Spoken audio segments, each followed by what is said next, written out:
大家好，歡迎收睇同路點評，每日精選焦點新聞，帶你快速掌握澳洲、香港、中國同國際最新動向。記得訂閱埋同聲同路人，咁就唔會錯過我哋更新㗎喇。澳洲國會準備設立戰爭委員會，聯邦國會議員被要求探討如何為戰爭衝擊做好準備。對澳洲爆發衝突風險日益感到擔憂，表示將檢視國家民防準備同埋韌性嘅優勢同埋漏洞。國防部長馬爾斯表示，由於澳洲長期忽視咗國家韌性嘅問題，因此民營經濟嘅運作方式同埋國防軍嘅互動至關重要。委員會預計仲將特別密切關注伊朗戰爭爆發之後，應該如何穩固燃料同埋化肥呢啲關鍵進口物資。澳洲喺國家防禦整備上面顯然係慢咗半拍。當區域地緣政治緊張局勢加劇，自然暴露咗民生經濟同埋國家安全切割點嘅盲點。研究發現，父母行為係導致青少年賭博。根據研究機構數據，每年有60萬名18歲以下嘅澳洲青少年人參與賭博。研究作者 Dittman 表示，行為譬如包括父母談論自己嘅中獎經歷，要求青少年幫忙選樂透或者 Keno 號碼，或者係幫青少年投注體育或者賽馬賽事，或者允許青少年使用自己嘅線上帳戶進行賭博。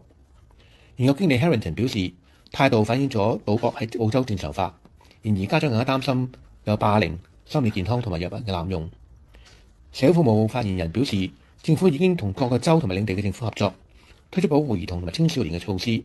政府應該徹底限制體育賽事同埋數位平台上面嘅賭博行銷，並且加強對線上帳戶身份嘅驗證嘅審查力度，亦都要更將賭博危害教育納入校園同埋家庭輔導體系。印度同埋印尼嘅鳳梨進口引起生物安全嘅疑慮。聯邦農業、漁業同埋林業部 DAF 發布咗一份關於進口無冠芽鳳梨嘅風險嘅評估報告草案，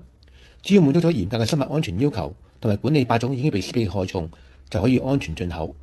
但係農民認為進口係有不必要風險嘅，因為本地水果已經能夠滿足咗國內嘅需求，相信嚟自印度同埋印尼嘅害蟲會侵害佢哋嘅作物，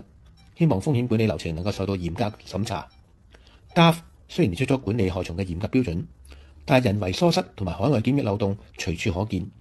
政府如果要喺維護國際信譽嘅同時守護本土產業，就必須喺邊境建構超越最低標準嘅實體檢疫防線，而唔係僅憑紙上嘅報告，寄望風險會自己消滅。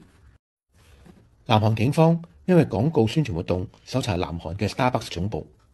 首爾都會警察廳喺下個星期南韓光復節對 Starbucks 嘅總部進行搜查，但係拒絕透露更加多嘅細節。呢個案件係起源於5月 Starbucks 推出咗 Tank Day 行銷活動，推廣保溫杯，但活動啱啱係紀念1980年超過100名平民喪生嘅光州事件嘅紀念日，迫使咗 Starbucks 公開道歉同埋解僱咗一名高階嘅主管。之後 Starbucks 嘅營銷額大幅下滑，並且喺6月關閉咗南韓所有門市，以便員工接受歷史意識同埋社會敏感度嘅培訓。Starbucks 喺南韓面臨嘅慘烈商業轉折同埋警方搜查，完全係商業嘅傲慢同埋歷史無知所帶嚟嘅自食惡果。本土化嘅營運唔應該只係將菜單翻譯成為當地嘅語言，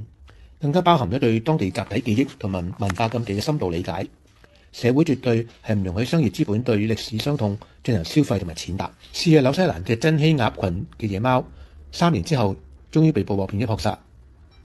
紐西蘭一隻名為9條命嘅野貓逃脫咗被捕獸之長達3年，最終被捕獲並且撲殺。野貓喺半島流浪咗3年裏邊，殺咗紐西蘭嘅稀有本土鴨同埋大量嘅